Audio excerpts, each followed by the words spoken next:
At the moment that I make this recording, October 2020, the entire world and people all around the world are facing a tremendous crisis due to a crime against humanity.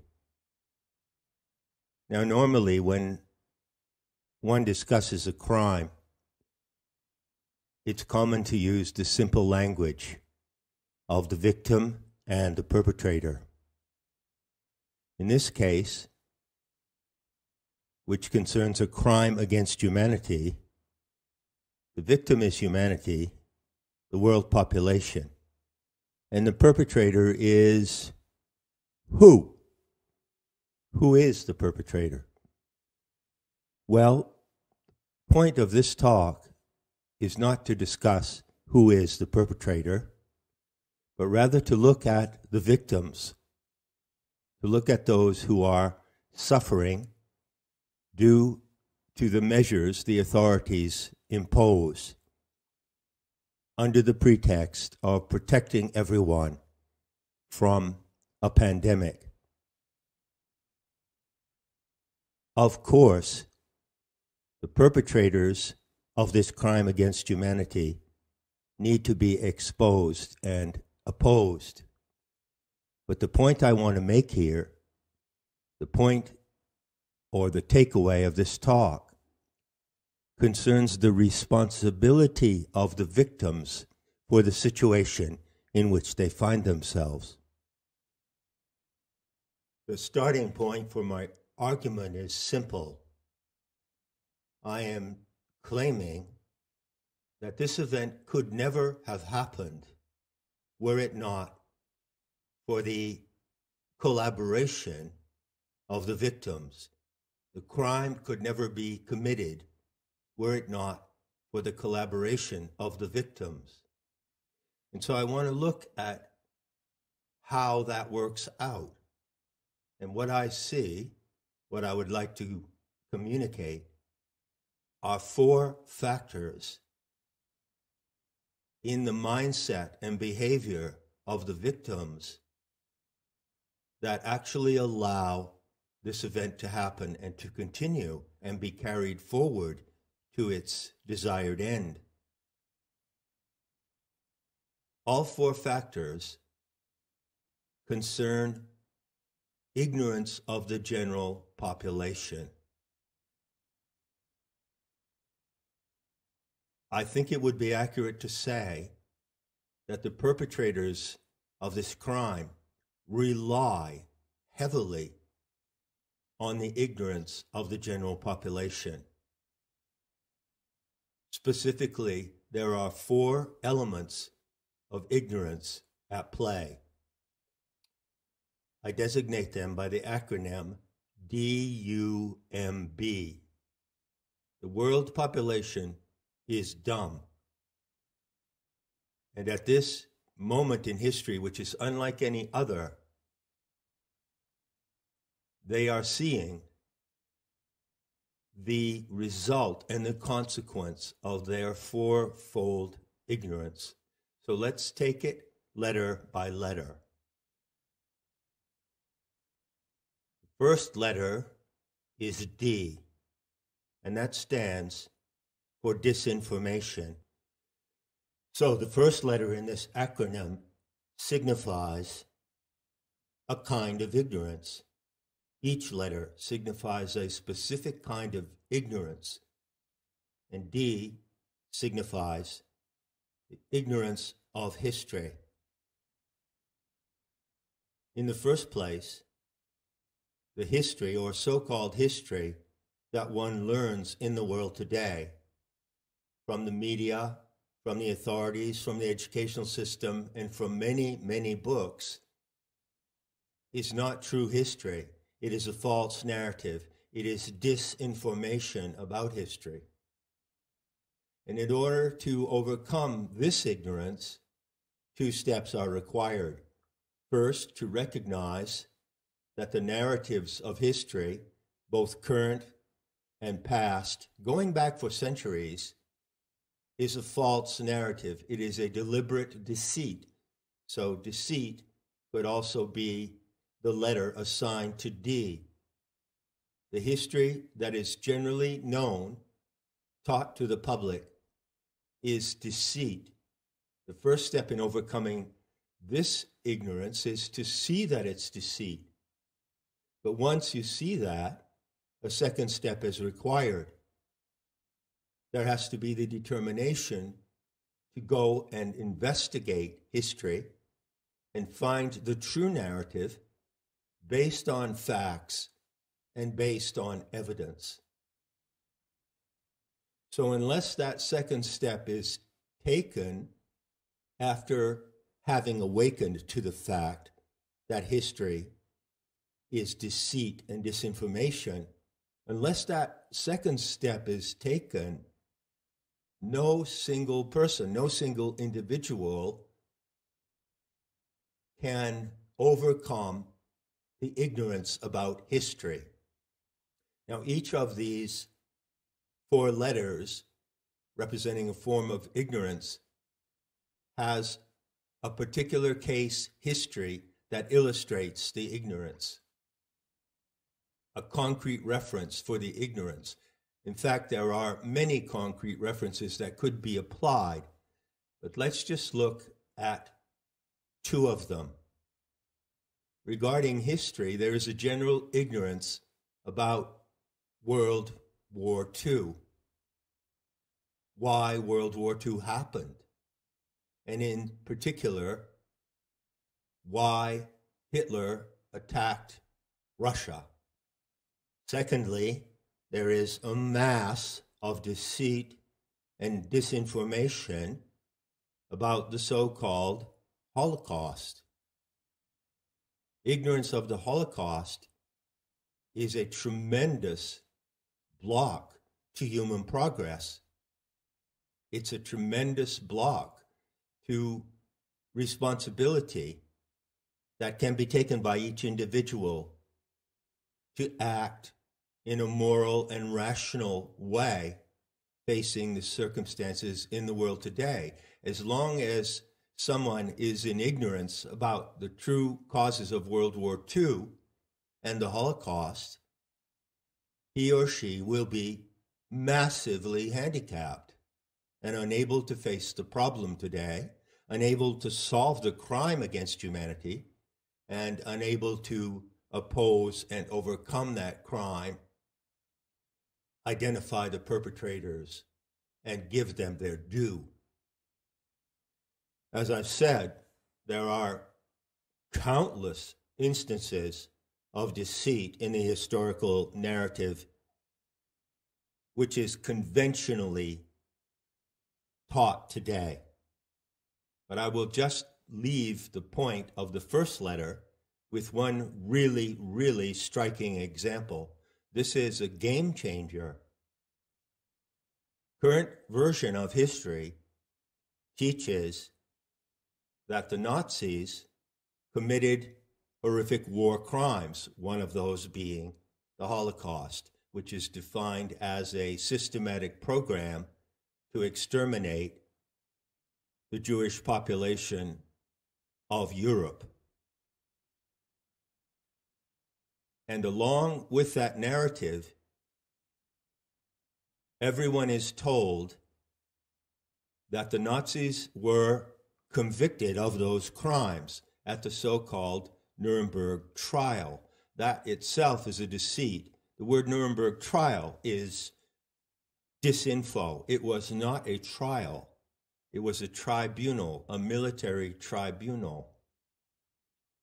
So what you hear, what I hear, what everyone hears is at Nuremberg, the Nazis who were accused of these crimes against humanity and these war crimes were convicted, and consequently they were executed. Well, it's true that they were accused, and it's true that they were executed. Those elements in the narrative are true, but what is not true is to claim that they were convicted. They were, in fact, never convicted. They were accused, but never convicted. So when you see that, it entirely changes the view of history.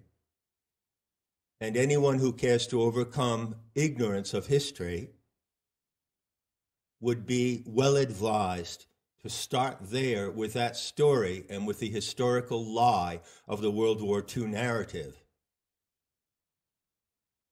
No individual, no community, no nation can follow its proper course of development as a free and fair nation without knowing the truth about what really happened. As long as people continue to live and believe the lies in the historical narrative, they are enslaved to those lies. And the perpetrators of the COVID-19 attack on humanity rely strongly on enslavement to ignorance about history. Moving on to the second letter, U. U stands for universal, but in particular for universal laws of physics. There is a general ignorance about universal laws of physics, and almost everything that is taught in the universities, everything that is expounded by the experts, is bad physics. It is erroneous, if not deceitful. So once again, the conscientious and truth-seeking individual faces the challenge to see through false science and to find the true science, or to have at least a fundamental knowledge that is available to, say, a 14-year-old child or younger, a fundamental knowledge of certain laws of physics. Now, I said that each one of these letters representing a form of ignorance that gives advantage to the perpetrators can be illustrated by an example. Look at 9/11. What happened on 9/11, according to the narrative, is that passenger airplanes, which are nothing but aluminum envelopes, no stronger than a soda pop can, crashed into and penetrated buildings constructed of steel reinforced concrete. And the narrative says, and the footage provided shows, apparently, that those airplanes sliced through those buildings like knives through butter. Now, anyone on the ground in 9/11 who observed that footage would know, if they had a fundamental knowledge of physics, that it is impossible for that to happen. Likewise, it is impossible for such massive buildings to collapse due to fires, due to office fires. But lacking a fundamental knowledge of physics, it was possible for the perpetrators of the 9/11 attacks to dupe the public into believing that they were what the perpetrators said they were. But the narrative coming from the perpetrators of the event defies universal physical laws. It could not have happened that way, simply in physical terms. Once again, ignorance of physics, of universal laws, gives advantage to the perpetrators to continue with their evil agenda. So much for the letter U. Moving on to M. M stands for the matrix of life. What is the matrix of life? Well, physically speaking, it is the atmosphere. It is also the womb of life. All life on Earth lives in the atmospheric envelope. That is the matrix of life. Ignorance of the matrix of life is, again, another factor in the mindset of the population at large that allows and enables the perpetrators to commit crimes against humanity. What is the specific evidence or example of this crime and how it works? It is the global warming climate catastrophe psyop. Basic knowledge of the atmosphere should be taught to every child from the age of 5, and could be taught, and children could easily learn it. The atmosphere of the Earth consists of certain components. Nitrogen, 80%. Oxygen, around 20%. But between these two, because it's not exact, there is a narrow margin which is occupied by carbon dioxide, helium, and argon. In fact, there is more argon in the atmosphere than there is carbon dioxide. Carbon dioxide is an element of life. Human animals exhale it. Plants inhale it. It is the gas in the atmosphere, the gaseous component, that runs the process of photosynthesis. Thus, in this case, the lie and the deceit coming from the perpetrators relies on ignorance of atmospheric science, which is not complicated. And they enforce the lie by insisting that carbon dioxide is toxic and that it is dangerous and that there is an anthropogenic or human-generated effect upon carbon dioxide in the atmosphere. None of that is true. Once again, these lies are only possible because individuals in the general population do not take responsibility for learning the very basics that every human individual should know about the world in which we live. In this case, about the glorious physics of the atmosphere of this planet. So no person would ever accept the notion that carbon dioxide is a toxin were it not for ignorance about the M factor, the matrix, the atmosphere of the planet. Finally, we come to B, the last letter in the acronym. And B, quite straightforwardly, stands for biology. The general ignorance of biology among even so-called educated people allows the perpetrators to commit their crime. The victims of the crime are responsible on all these 4 counts: ignorance of history, ignorance of physics, ignorance of the living atmosphere, and ignorance of biology. It is ignorance of the fundamental facts of biology, which again can be taught to children and must in the future be taught to children, that allows the perpetrators to commit the COVID-19 psyop. This ignorance has several points. One aspect of it goes back to germ theory of Louis Pasteur. Once again, as I said in the instance of historical deceit and disinformation, the first step of a responsible person is to look at the lies and deceits in any field of life and to push through that field, that fog, and get to the truth.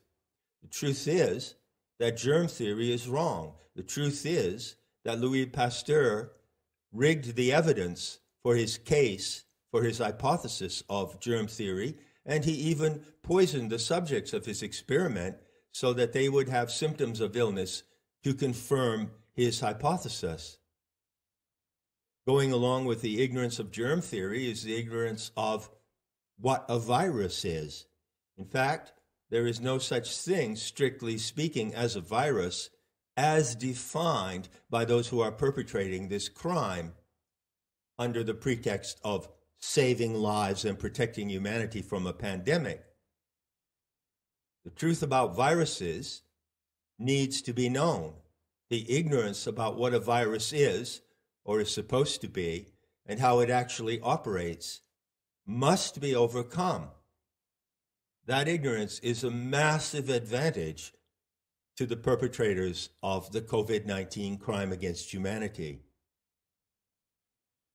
Just to provide a quick example of two outright lies they use to enforce this crime. First is that you can catch a virus from someone else. It is spread through the air. It is airborne. It is like a nefarious mist hanging in the air, and people can spread it from one to another. That is, in fact, not the case. If you go back and you investigate the so-called Spanish flu of 100 years ago, you will find that serious people at that time whose minds were not corrupt and who still had some probative ability to investigate facts tried to infect people with the virus directly. And they were not able to prove that the flu of that time spread from one person to another, because viruses do not spread in that manner. This is proven. This is a fact. And it is known today that the only way that that anyone is going to actually get the COVID-19 virus is by being injected with it. Those who appear to have that strain of flu, which is all that it really is, and who may die from it, given that the case can actually be proven that it was that particular flu that killed them, they belong to a small number of people. As a matter of fact, the evidence shows that the COVID-19 virus is no more lethal than any other strain of coronavirus flu, of which there are about 40 variations. Finally, the really vicious lie and the most dangerous lie that has attached to this virus, to the narrative of the virus, you could say that the narrative of the virus is the virus. Well, finally, the most pernicious deceit attached to this narrative is that COVID-19 is extremely contagious. Well, that is a lie. There is no evidence, there is no scientific proof, there is no medical proof based on fact that it is extremely contagious. But as long as the public remains ignorant of the basics of biology, the last letter in the acronym, then the lie persists. So finally, my point is that this event happening today, which is extremely destructive to every aspect of human life and animal and plant life, could never have happened in the first place if the general public were not so dumb. Ignorance of history, D. Ignorance of physics, U. Ignorance of the atmospheric composition of life, M. And ignorance of biology, B. That's how it works. The responsibility for this event having happened in the first place must go to the victims of the event as much as it goes to the perpetrators. And finally, the responsibility for overcoming the ignorance that supports this crime. That is the responsibility to solve the crime and to defeat the perpetrators. Well, that depends entirely upon the victims of the crime. It is the victims of the crime who made it possible in the first place, due to being so dumb.